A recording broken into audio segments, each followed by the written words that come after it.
Bro, it's 2 in the morning. Don't look at me. Look at Legal. He's the one doing the Easter thing. Why do I feel like I've been cooking for 2 days? Because you have. A little bit of singleton. Cheers. Cheers.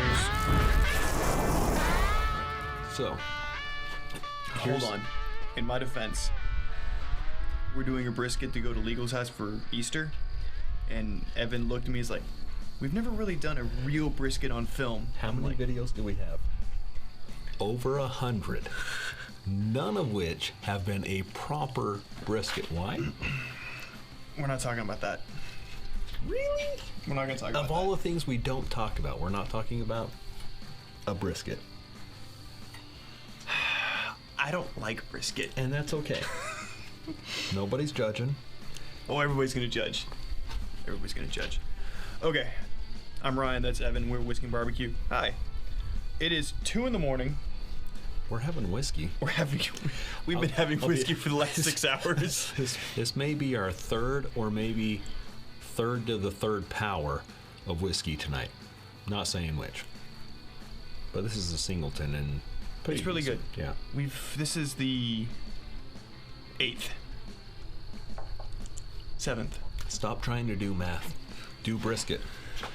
Alright. Don't complicate this. I'm not complicating it. Alright, so brisket. Anatomy of brisket first off. The pointed, thick part of a brisket is called the point. The wide, flat part of a brisket is called the flat. Those are 2 parts of the brisket. Sometimes you get ones that are just the flat, and what they've done is they've separated the point from the flat, and a lot of times in corned beef, that's what you get. If you know all this stuff, bear with us, because newbies like me are not familiar with the thick part being the point and the flat part being the flat. Right. So you also, flat, point, a couple of anatomy pieces of the brisket, you have something called the decal. This giant piece of fat here and kind of goes into it. This is an HEB trim brisket, so a lot of the decal's been removed. There's some of the decal fat there. You want to trim some of that out. So whenever you're trimming a brisket, people always say, how much do you want to trim? Well, basically what I do is I trim off the fat that's hard, because hard fat won't render, soft fat will. So I start from the top and I trim down. Like this, that's never gonna render down. You take your knife and you just trim it off to about a 1/4 inch thickness. Yeah, we're gonna need a trash bag. You're in luck. Hey, we happen to have bag of trash bags. I'm gonna take this out here and make noise. Okay. He gets so annoyed whenever I make noise on camera, like dragging pans and foil and things like that. It drives him absolutely crazy.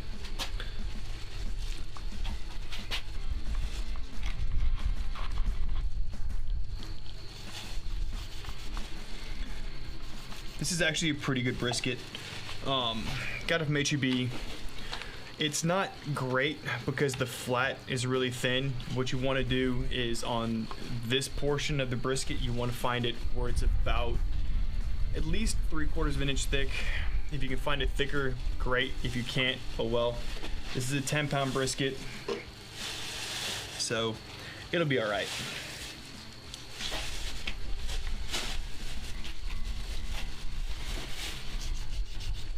This is not the normal kind of knife I would use. But it's what we have available. Yeah, I mean, it's fine. Oh, it's fine, huh? Yeah, it's fine. It's fine. It's fine. It's fine. Everything involving you, it's fine. It's fine. This is where my life is now. It's 1:45 in the morning. We're trimming brisket. It's fine. You act like this is unusual for me. Get a phone call today at 3 o'clock in the afternoon, like, hey, you still want to do a brisket? I was like, well, I asked you to tell me before 10 o'clock in the morning. Like, well, yeah, can you do the brisket for us? I'm like, sure, I'll do a brisket. If you're not from Texas and you're kind of curious about what HEB is, if you take the quality of Whole Foods and give it Walmart prices, that's HEB. Yeah. It is amazing. Some places have Disneyland, Texas have Buc-ee's. It's amazing. So this is a USDA Prime brisket that I got at a pretty decent price. All right, so have you ever made a duck breast? Duck breasts have a really thick fat cap on them. I actually figured I'd decide to do a brisket like this. Here's the true story. I was trimming a brisket one time and I cut my hand. I got really pissed off. So I just slashed the brisket all over the place because I was tired of trimming it. It was like number 6 of about 20 that I was trimming that night. That brisket came out really, really well. So I've done it ever since. So literally what you do is you take your knife and you go through the fat until you get down to the meat layer. Get through the silver skin, everything else. I need to resharpen y'all's knives because I've dulled this one. Go figure. Oh, that's a lot of fat there. So whenever you do your little crosshatch cut, you'll be able to figure out how thick the fat is too, so you can trim it down. Oh, we're also going to be cooking this on the drum. So because the heat source is so close to the meat, I'm okay with leaving a little bit more fat on it, because what that's going to do is going to protect the meat. To save yourself from the comment, we're going to cook this fat side down. Whenever I cook a brisket, I always cook with the fat cap toward the hottest part of the pit. Cooking on a kettle, fat side down, because that's where all the coals are. All right, so next part. This really big honking piece of fat. That is a big honking piece of fat. All right, so we got most of that big chunk out of there. Decal on this side. That's relatively soft, so that'll probably render down. Let's see what this looks like under here.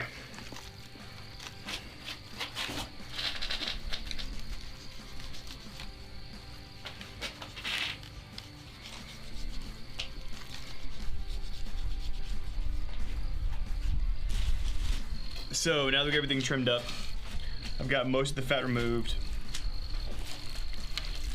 It's looking really good.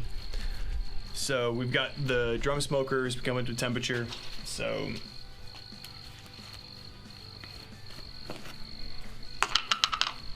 this is the standard beef rub. It's the 3-2-1 with the smoked paprika added. So put it on. Yes, it's called a rub. People say, oh, you need to rub your meat. No, you don't rub it. You press it.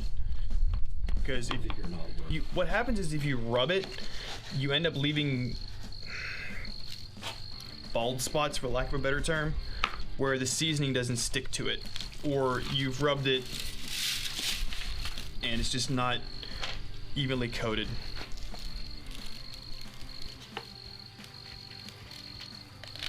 Alright, so now that we got everything seasoned up, everything's nice and good. This is gonna get thrown on a pit, and it's gonna go for a minimum of 6 to 7 hours before you even look at it. A good kind of planning factor is about an hour and 15 minutes per pound at 225. Once you get everything seasoned up, one thing I like to do is I pull the brisket out, I trim it, I season it, and then I let it sit on the counter for about 30 minutes, 45 minutes, let it come up to temperature. Those seasonings start to kind of break down, it starts pulling moisture out of it. It makes my bark get really, really super crunchy because of all the moisture and everything that's on the outside. The drum is up to temperature, we're gonna throw it on, and it's just gonna go. The only way to make a good brisket is to just let it go. Don't mess with it. Don't screw with it. Don't keep opening the lid. Don't keep doing anything like that. Just let the heat and the smoke do its thing. You have to actually see this. So Evan comes out. Hey, good morning, everybody. Whisky and BBQ. We're 6 hours into brisket. So Evan has this cup and he sets it down. Says, if a man says he will fix it, there's no need to remind him every 6 months. So here's the problem. It's not necessarily that it takes him that long to fix it.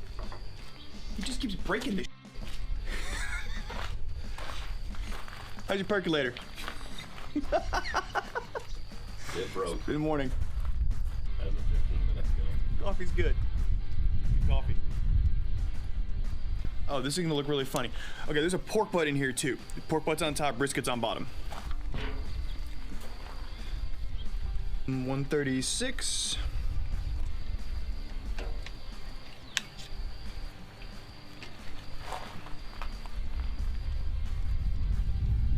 $140. All right, cool.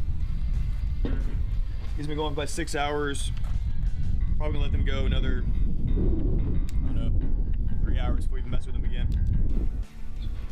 Last night, I told the entire world I don't like brisket. Here's why. So brisket is one of the most finicky cuts of meat you can cook. It can be, you can cook it exactly the same way. Every time. Have a thermostatically controlled pit, everything the same way, the same time, same cut of meat. You'll have one that comes out beautiful, you have one that's just horrible. And you will rack your brain trying to figure out what you did wrong. You didn't do anything wrong. Briskets are jerks. Some of them cook beautifully, some of them just don't. This one just don't. So, I'll show you what I'm talking about. So the best way to know whenever you're smoking something, whenever you're cooking something, whenever it's getting close to being done, it starts letting off moisture, and it's when it starts looking wet. Normally, the entire thing looks wet at the same time. However, this jerk, the point is looking beautiful. Right here on the flat is looking beautiful. But you see this big dry spot right in the middle? What that means is that there's, for some reason, not a lot of fat in here. Now, mind you, this has been rolling at 275 degrees for 4 hours right now. It has 12 hours of cook time total. This is a 10-pound brisket. It should be done. It should have been done for at least an hour by now. And it's not. So, it's going to be good. It's going to be thinly sliced. And everybody will be happy. But it's like, here, you're looking for probe tender. This is reading 165 degrees, but it's probe tender. Every fiber of my being says this brisket is done, except for the temperature. And except for like right here. Right there, not done. But whatever, it'll be fine. It'll be fine. Whenever you do a brisket, let it rest for at least an hour.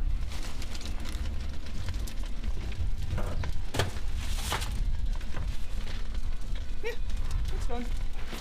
Hey look, we're at Legal's house. This time with a real brisket, not a thing. It was good. Yes. Okay. Just make sure. All right. So this thing's been going for about 12 hours. On a We did it on drum. nice smoke ring there. Thank you. Brisket yoga? Not bad. Not too bad. Tastes great too. Awesome.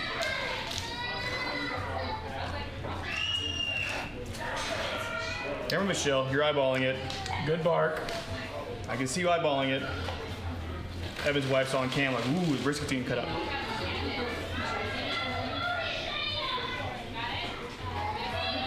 All right, it's a brisket. And it's a good brisket. It's a brisket. All right, happy? Very. Cool.